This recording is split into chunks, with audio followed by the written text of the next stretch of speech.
So guys, I hate to say this, but you've been lied to about Etsy dropshipping. And this is because all you're told is to carry out your niche research, find a winning product, upload the product to Etsy, and then simply just wait for the sales to roll in. Until... Yeah, and I mean, that is usually just a harsh reality. And now I started out my business journey dropshipping on Etsy, so I know that there is some pretty decent profits that can be made. So in this video, I want to break down whether it's even still possible to dropship on Etsy, how Etsy actually catches dropshippers on their platform and exactly what they look out for. And I'll also show you how you can 100% legitimately sell somebody else's products on Etsy completely from the comfort of your own laptop. So let's start with the first way that Etsy is going to be able to tell that you're dropshipping pretty much straight away, and this is because of your images. So this is one of the best things about dropshipping, right? And this is why we do it. We can literally find a product online, take the images that's already been professionally taken, upload that product to whatever website or sales platform that we want to use, and then we're pretty much good to go. However, the massive negative with doing this is that the product photography we're using, it's not ours, it's the suppliers. And all Etsy need to do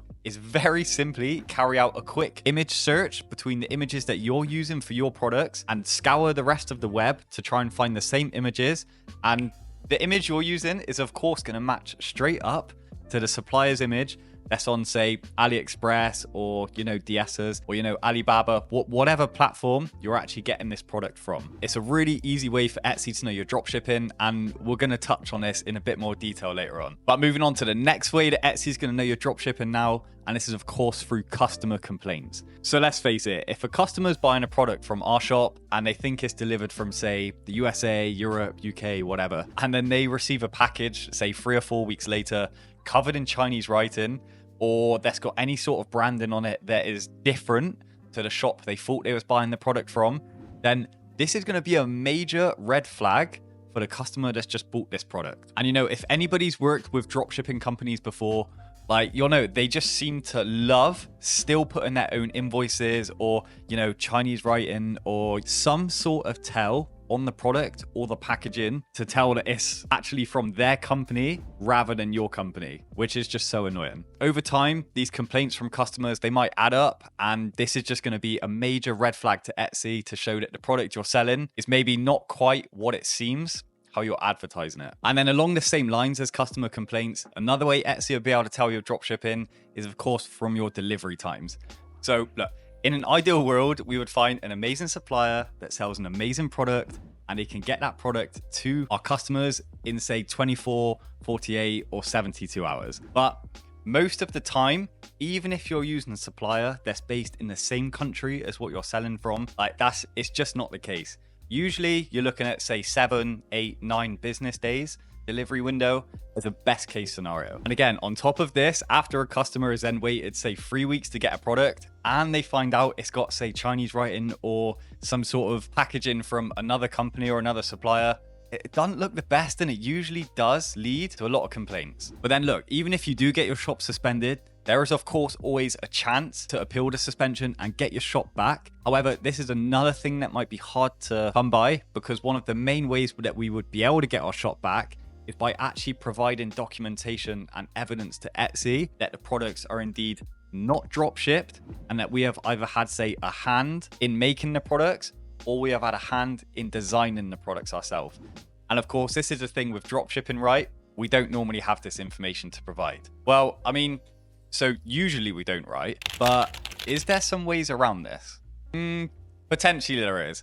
So now let's look at some ways that we can actually legitimately sell somebody else's products on Etsy without running the risk of getting our shop suspended. And so let's start with the first way, and this is actually branded drop shipping. So rather than just going to any old supplier, choosing any old product and just shipping that directly to customers, like very generically, what everybody seems to do, we can actually do something called branded drop shipping. And this is where we work directly with a supplier to put our own twist and our own design on the products that we're going to be drop shipping. And now, in line with Etsy's policies, you are perfectly allowed to sell products that are not manufactured by yourself, that are manufactured by someone else, as long as you can prove that you have a hand in either making or designing, is the key bit, the product. So to do this branded dropshipping, all you want to do is just approach the suppliers that you're looking at, start a discussion with them,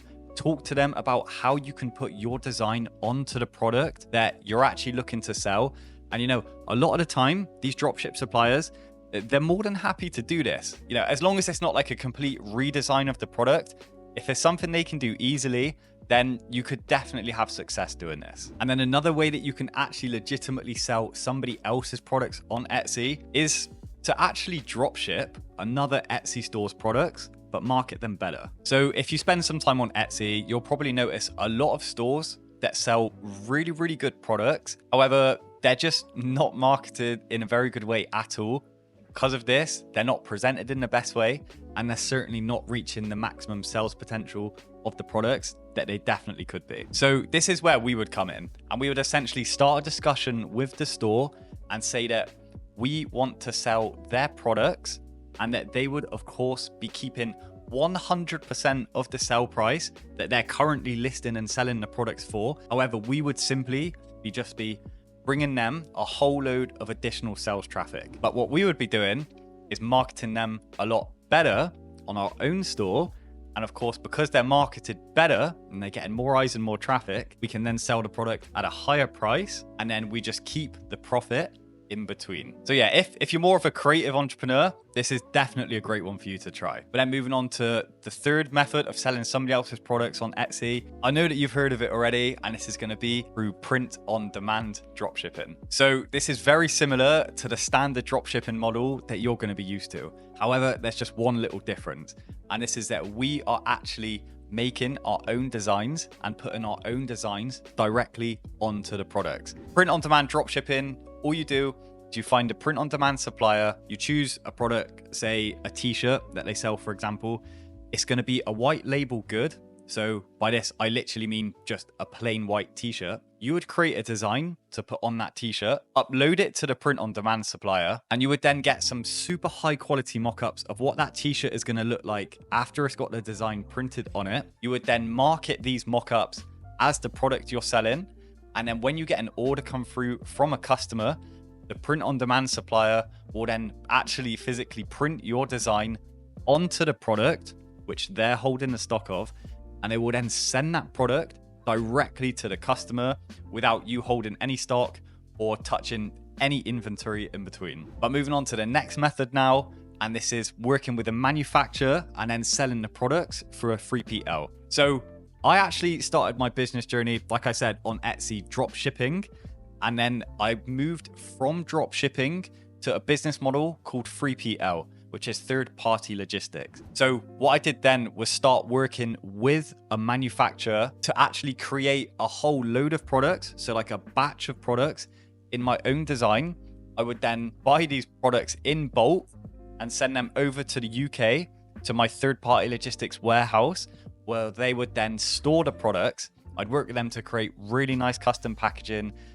We were then able to order 24, 48, next day delivery. And it was at this point where I really started to be really proud of what I was selling on Etsy. The customers responded amazingly to this as well with the feedback. And yeah, I would say it was kind of at this point when you can really start to actually build proper brand. And so, of course, this is probably something to do as an entrepreneur a little bit further down the line, because, I was spending, say, $5,000 to $10,000 every time I was buying a batch of stock and sending it to the UK. So yeah, this is one that you do need a bit of capital to start up with, but it's another great way that you can very legitimately sell products that aren't yours completely from the comfort of your laptop, just anywhere in the world. And then moving on to another method, this is also a print-on-demand method.